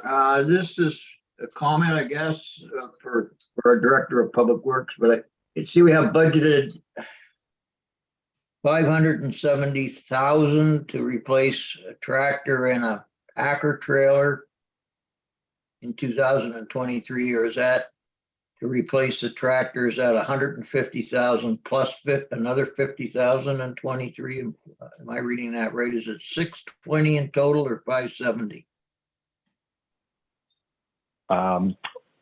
Michelle, I know there's some carry forward on that. I'm just rolling down here. So that's in waste, Councillor Fellner? Yes, the first so two items the in carry waste. forward. Yeah, so the total amount for each of the projects is the carry forward plus the new funding in 2023. So down in waste, yes, there's 420 for a compaction trailer and 200 right now for to replace the Mack. Right. So I guess my only comment here is you know, then we also have 100,000 to develop a new waste strategy. So if we invest $620,000 in equipment to support an existing technology, is that going to limit us in the thinking on how to move forward with a new waste strategy? Because when all that equipment was first purchased, the waste was being shipped a couple 100 miles to the south. And because of the differential in transportation versus disposal fee, it made sense on a return on investment basis to invest in that system. But now all our waste is most of our waste, other than I guess if the put or pay is still in effect. I don't know if it is or not, but most of our waste is being disposed of locally. And is that really an effective way to collect and transport it? Because it's really the tip of the iceberg. You buy a new compactor trailer, you buy a new tractor, you know, the next thing you know, you're going to have to start replacing trans stores because a lot of them are getting elderly as well. So I'm just wondering if it's a lot of money. And is it going to pigeonhole us into having to use this system for the next 10 or 15 years, whether in fact there's a better way forward, which may, come to light in your study that's going to be conducted. So that's my comment there. So I do have reservations about that amount of money in the capital budget for 2020. Director McLeod, do you want to answer it? Excuse me. Through your worship, it's great question, Governor. Great concern you may have. We're doing a lot more preventative maintenance, especially on those trans stores. We just had a big audit back in late summer sometime, and we did get a big report on all those trans stores, and they're in good shape. I'm not going to say the best shape. They're in good shape. They can last many more years as long as we keep maintaining them. In terms of the waste strategy, for a big transition from our existing network, our existing household garbage system to move to something else, that's like a big multi-year system. Our tractor is dated. For instance, this week I don't think we even have our tractor back. We had to get in for repairs for about a week, and that's a week where we had to basically get our backup plan in place. And as of this February, we're down to one trailer. So we are in desperate needs right now to get a trailer. And if it's something we can prolong over, 5-6 years, I still think we're going to still be using the system. I think the waste strategy is going to be more specified towards the diversion at the beginning, and then start looking at our systems. But again, it's not developed yet. It's just one of those things I'm confident in. And this system's not going to go away for at least 5 years. And that's just my opinion of how I feel. Okay, fair enough. Thank you, Tom. Excuse me. So we have a motion on the table to approve the capital budget in principle. All in favor?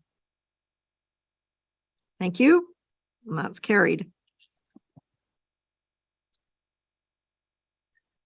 So I have a motion that, as per recommendation of staff report number DPS-FD-2023-001, the Council of the Corporation of the Township of Seguin does hereby approve the purchase of an extra funding for 24 Scott by 3 Pro SCBA units and 2 Scott by 3 Pro RIT units from M&L Supply, Fire and Safety at an amount of $264,350 plus taxes. This is for RFP number 2022-035, and that the purchase be included in the 2023 capital budget using a combination of carry forward funds from 2022 and new 2023 allocation. Could I have a motion from Councillor Fellner? So moved. And seconded by Councillor Collins. Yes, I'll second the motion. Are there any questions for Fire Chief Carroll? Councillor Collins. Yes, thank you. Chief, is there going to be any, well, the first question I've got to ask, these new bottles, these new Scott Air Packs you're about to order, are they going to need any special type of equipment to, for an example, an air compressor to fill up the bottles? I know that the last time that the compressor over at Foley needed some kind of work on it, and we were taking the bottles into Perry Sound to get filled. I hope that's been rectified. Yeah, so we do have a compressor in service. It's located at Station 40 here in Humphrey. It is set up to fill the high pressure bottles, the 4,500 PSA bottles. We are currently using the lower pressure 2216s. So right now it'll fill both. I'll have to do some work on it to make the 4,500 the primary bottle it fills once the purchase is done. So yeah, there'll be a little bit of money spent on the compressor, but it should be very minimal. Excellent. Thanks, Chief. Thank you. Any other further questions? I see none. All in favor of proceeding? Thank you. Thank you, Chief Carroll. And I believe the next couple of items are also yours. I have a motion that bylaw number 2023-013, being a bylaw to authorize the execution of a next generation 911 authority service agreement between Bell Canada and the Corporation of the Township of Seguin, is hereby deemed to have been read a first, second, and third time and passed by council. Could I have a motion from Councillor Finson? I so move. And seconded by Councillor Adams. I'll second that. Are there any questions for Chief Carroll? No, all in favor? Thank you. We have the next generation 911. Thank you. And I have a motion that bylaw number 2023-012, being a bylaw to authorize the mayor and clerk to execute and affix the corporate seal to an emergency response services agreement between the Corporation of the Township of the Archipelago and the Corporation of the Township of Seguin is hereby deemed to have been read a first, second, and third time and passed by council. Could I have a motion by Councillor Bazinski I so move. and seconded by Councillor Getty? I second. Are there any questions for Chief Carroll? I see none. We move on. This is a repeat of what we've been doing for several years. So that is carried. And I have a motion that bylaw number 2023-001, being a bylaw to amend the Township of Seguin zoning bylaw number 2006-125, property roll number 4903-040-007-00211, application number R 2022-0023-C for 257 WA Dominion Island is hereby deemed to have been read a first, second, and third time and passed by council. Could I have a motion from Councillor Fellner? So move. And seconded by Councillor Collins. I'll second your motion, Mayor. And Brady, do you want to speak to this at all to explain what it is? Yes. So this application was previously brought forward to a public meeting already. The purpose is to amend the limited service residential zone to permit a new cottage with a front yard setback of 17 meters. So I'm here to answer any questions. Are there any questions? Councillor Collins. Yes, thank you, Mayor. I guess I'm just going to give you a synopsis of this particular property we're talking about. I had a site visit back in August with Councillor Fellner last year. And this particular property really has some extenuating circumstances that I believe justifies a portion of the building under the 20-meter setback. It's more or less in an isolated part of the island where most of the existing structures have been there since the 70s and the 80s. And where they propose to build is on the flat section of the landscape, which is at the top, if you could imagine the hill, and from there it is quite steep, and it sloped down to a very well, as you can see photos in the report, of a very well buffered waterfront.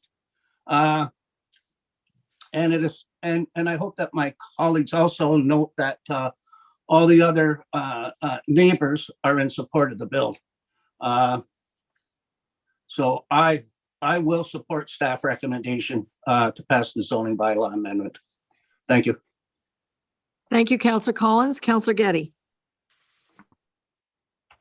I've had the opportunity to speak with Brady and Taylor. I think what is important is to recognize that this is a very unique small lot on an island.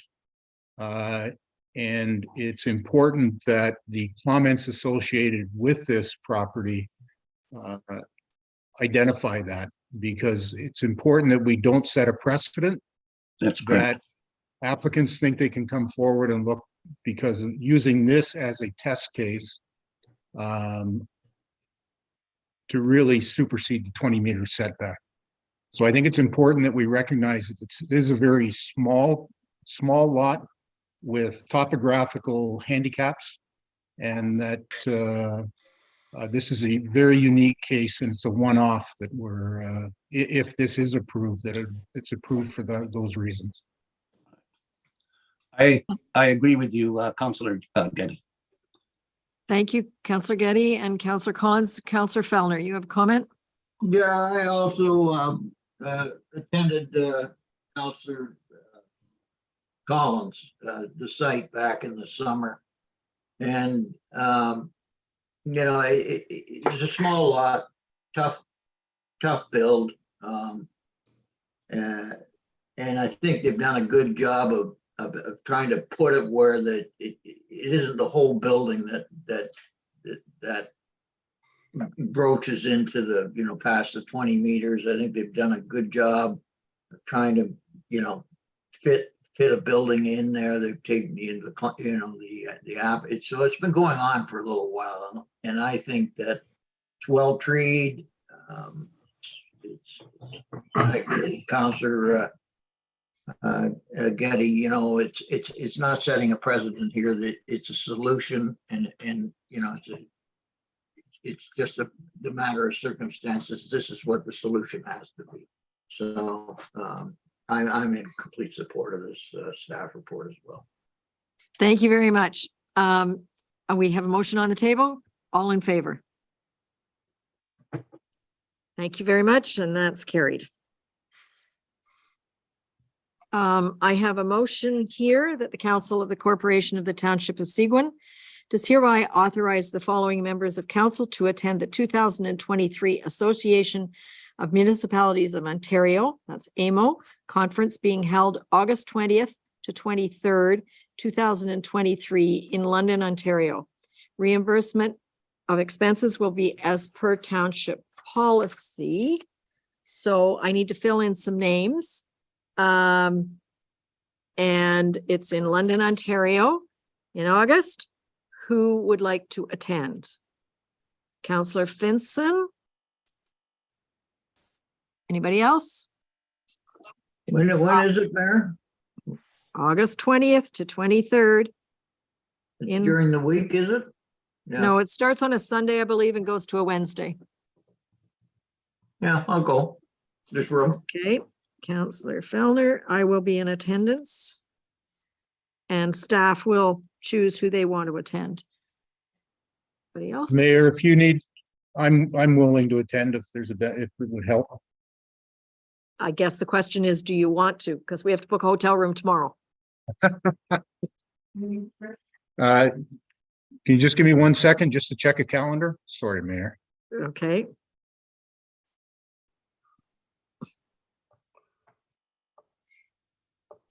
I would say that AMO is probably the best meeting for networking and meeting other people of similar municipalities or with similar issues. Then I would be honored to attend with you, Mayor. Okay, okay. So I read the motion, and the four names that are on it are Councillor Finson, Councillor Fellner, Councillor Getty, and Mayor McDermott. So may I have a motion from Councillor Finson to that effect? I so move. And seconded by Councillor Adams. I'll second it. All in favor of sending the four of us?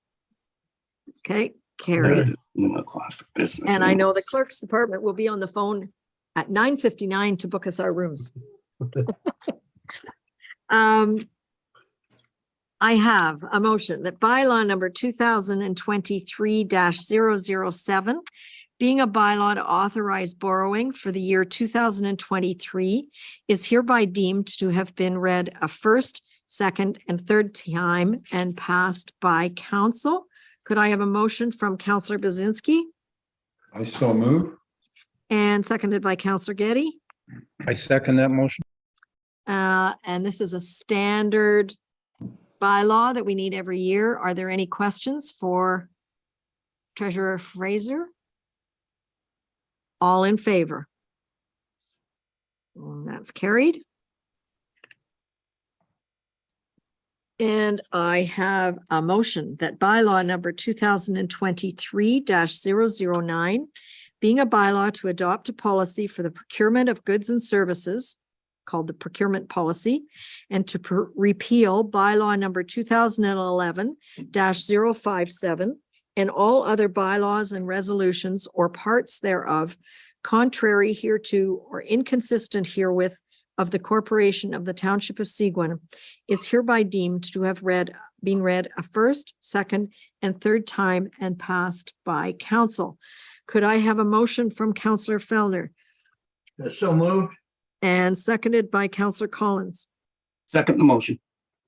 And this is the adoption of the procurement policy, which you saw last meeting, I believe, in its entirety. All in favor? Thank you. And that's carried.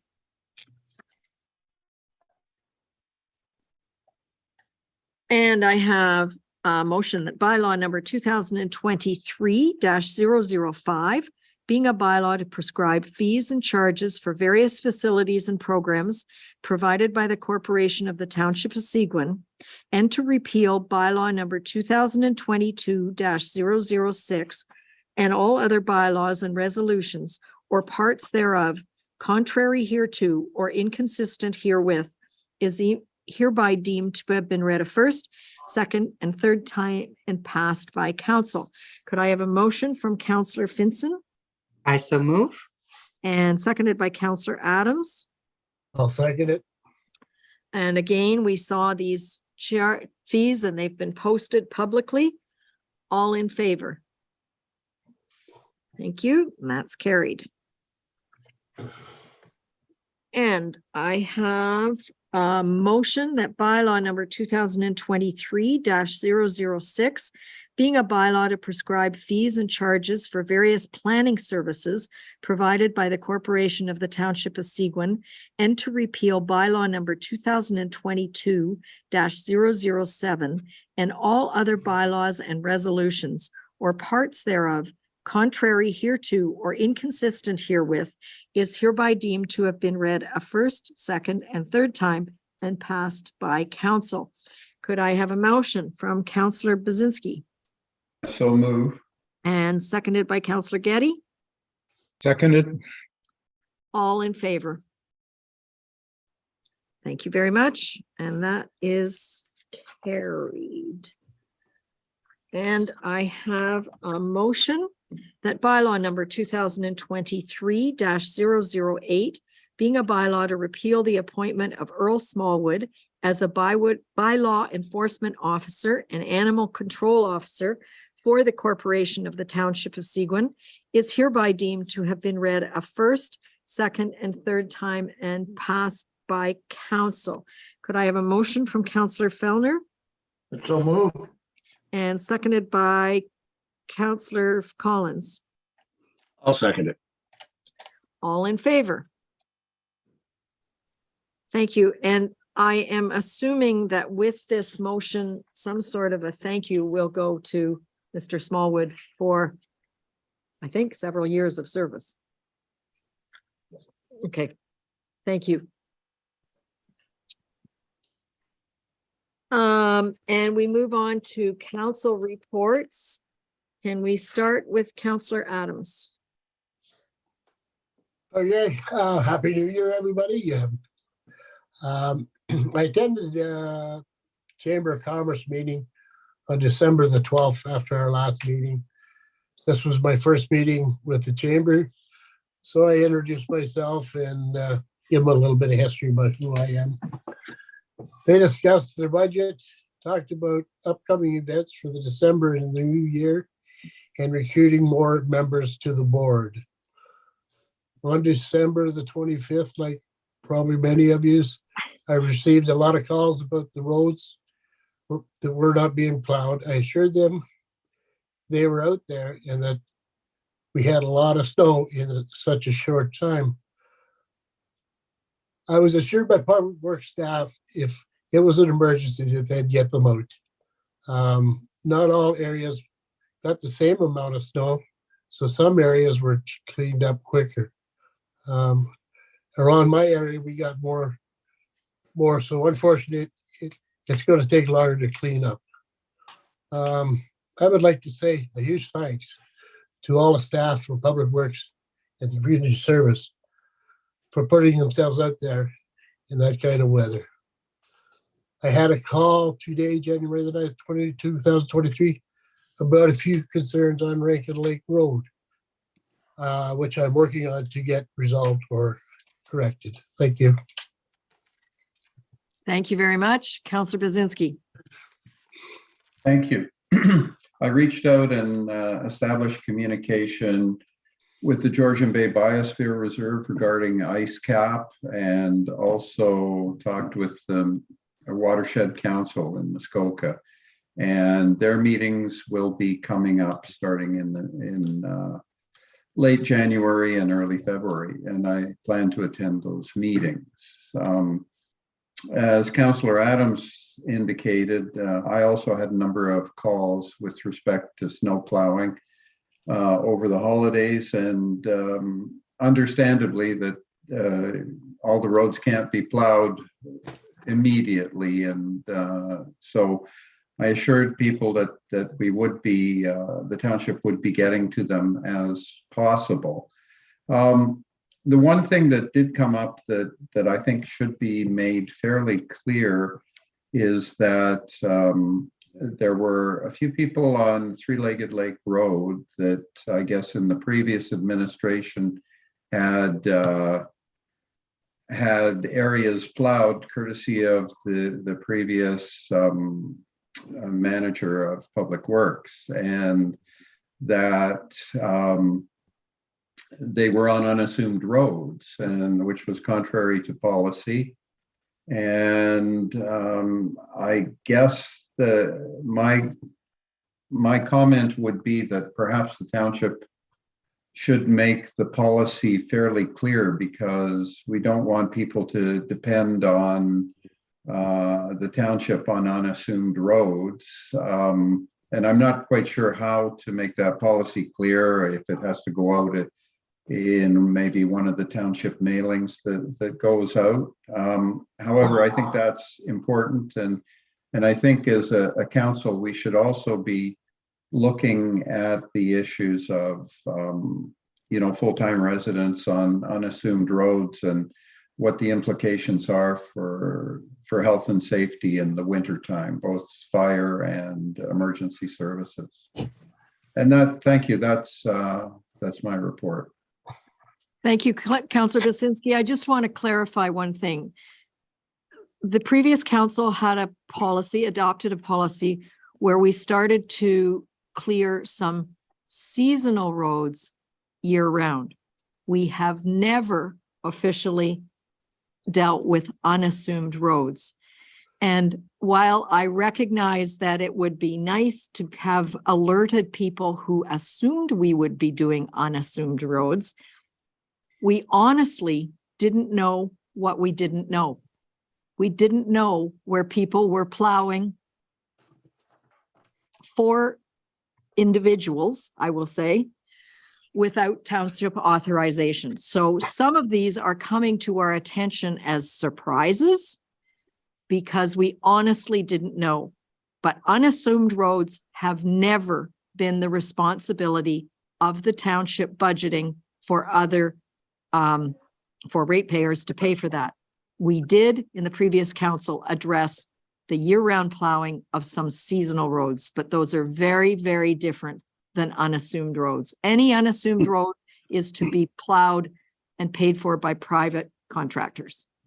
So as we learn about them, we will address them, but many of them were surprises for us over Christmas. And I certainly didn't mean it as a criticism. I was just meaning it as a comment that this came up. Yeah, and as they come up, we'll deal with them. I mean, Three-Legged Road was one. We had one individual, a senior, who was quite incensed that we weren't plowing anymore, but it's a private laneway. So we do need to, as we learn about them, we will address why this service is not a taxpayer responsibility, but we don't know what we don't know on some of them. Councillor Getty. Thank you, Madam Mayor. I also had a number of calls relative to the snow, but also in regards to a number of other issues. Again, I'd like to thank staff. All of those issues were addressed immediately and resolved to the satisfaction of everyone who had called. I've been reviewing the year-end billing for the OPP costs. Although our fourth quarter in 2022 was substantially higher than the fourth quarter in 2021, Overall, the increase in cost for billing for the OPP services was under 2%, variance between 2021 and 2022. The first CPAC meeting is coming up next week, and we should be moving forward into the Police Services Board. And I'll have more reports coming when we get back from that. Thank you. Thank you very much. Councillor Fellner. I didn't have any committee responsibilities since the last meeting, I don't think.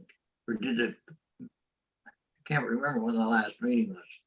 Whether I had a pool meeting after that or before. December 12th. We did have a pool meeting. I didn't really get any calls during the snow event. I would like to as well thank Public Works. I know they were out throughout the event and over the holidays, and the amount of snow they had to deal with. They did a stellar job of managing it. And other than that, I don't really have anything to add this time. Thank you very much. Councillor Collins. Thank you, Mayor. Yes, I might as well jump on the bandwagon too with everyone else and thank the roads staff and community services staff for a really top-notch job, especially with the amount of snow that fell that we've classified now as the blizzard of 22. I worked very well with like, I'm going to say special thanks to Director Tom McLeod. He did a great job, coordinated everything. I ended up going over to the depot in Oroville and thanked the guys there on such a great job they were doing. Even though Councillor Adams thinks that his ward was the heaviest hit with snow, I could assure him that Oroville was a lot heavier hit than his ward. Anyways, but anyways, yeah, we had sections in Ward 5 that were out of power for over a week, and in my case, we were out of power about 7 or 8 times at 4, 5, 6, 7 hours at a stretch. So I have to commend our staff again for doing a great job, and let's just hope that that's the only one for this year. Thank you. Thanks very much. And Councillor Finson. I had no meetings since the last meeting, but I would like to start out by thanking all of the staff. I mean, they were super fabulous during the storm. It was really, really well done, really cared for. I had a lot of phone calls and a lot of angry people who ended up happy. And that's thanks to Director Tom McLeod. Special thank you to him. He was very organized and very communicative, and it was wonderful. I had family coming from everywhere, and they all were able to get to my house, and they came on Christmas Day. And I mean, I've never seen that much snow. And I don't know Ted, and I don't know Ken, but I think that we had more snow than both of you. I'm just saying. Now, this week is a very busy week. I've got tons of meetings coming up. Everybody's starting up again and starting to get back into the swing of things. So I'm looking forward to getting to a lot of meetings. I thought that Belvedere Heights would be, you know, it's easy. I'm just the second person. It's not so much, lots of meetings. So anyway, it's going to be wonderful though. I'm really excited about that. And that's it. Thank you everybody for your wonderful work in the snow. And I really, really appreciate you all, especially you, Tom. You did great. Thank you. Thank you, everybody. And yes, we have an incredible team that worked round the clock. When I saw hydro guys coming in on snowshoes and a borrowed snowmobile, I thought, they're really working their time too. So it was an event to remember. So just to review what I've been up to since the last meeting, on December 13th, I attended at the airport the founders presentation to Wave. Wave Weir won the founders, I guess it's a grant, as the business of the year. And so she held quite a big media event, and it got lots of coverage in not only our local press, but in the media surrounding fabrics and wool and all kinds of things. On the 14th, a group of us met with Jane McCaw of Jane's Cottages. She and some of her staff had some suggestions for short-term rental implementation and enforcement, and we will take those under advisement. I think it's a good thing to have a dialogue going with she and like businesses. On the 14th, there was a pool meeting, and it was an important pool meeting. Yeah. It was a unanimous endorsement by the Municipal Services Board that we will be building a 6-lane pool. There is no turning back. And that's due to a heck of a lot of work by the community and people speaking out. It's exciting. It's on the roll. If you haven't got it yet, you can buy your pool support t-shirts in every size from 2 to XX large at White Squall in town. There are some sizes sold out, but there's another order coming. On the 15th, Valerie, Jason, and Kenny and I delivered the food to Harvest Share that was collected throughout the township, and they were very appreciative. It's quite a business. And then on the 23rd, I had the pleasure of delivering again to Harvest Share. One of our ratepayers wrote a very large check to Harvest Share, and I delivered the check. But this ratepayer, although he wanted the tax receipt, he wanted it to go towards Seguin's donation. And so it was a surprise donation an hour before Harvest Share was closing for Christmas. So that says something about the generosity of our community. And yeah, on December 25th, I was woken up at about 6:45 in the morning saying that somebody had to get out. Well, they lived on a road with 4 other people, and the plow couldn't get up their hill. So although I was sympathetic, I did remind everybody that called me that we'd been advising against non-essential travel since Thursday. And some of them didn't listen. Just a couple things. I do want to remind everybody that we're in a council meeting this Thursday all day at the Foley Community Center with the directors telling us what they really do, and our Integrity Commissioner, Suzanne. I also just want to remind those of you that are attending the Roma meeting this January in Toronto that I encourage those of you that are attending to kind of swap itineraries or schedules so you don't all end up in the same sessions, and that you cover the sessions that are important to Seguin, not just those that are of interest to you. And like all meetings that we pay your way to, we expect a summary for all of council of what you've done at those meetings within 2 weeks of attending.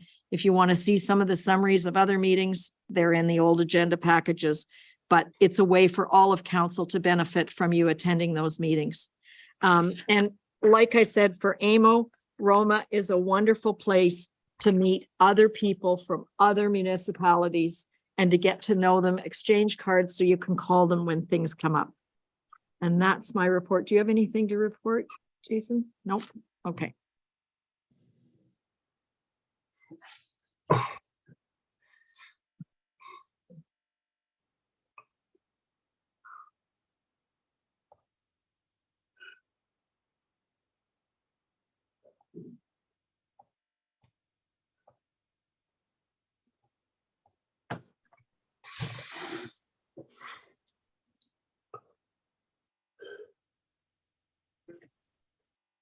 Sorry, Councillor Finson, I just read a motion to accept the correspondence and my mic was off.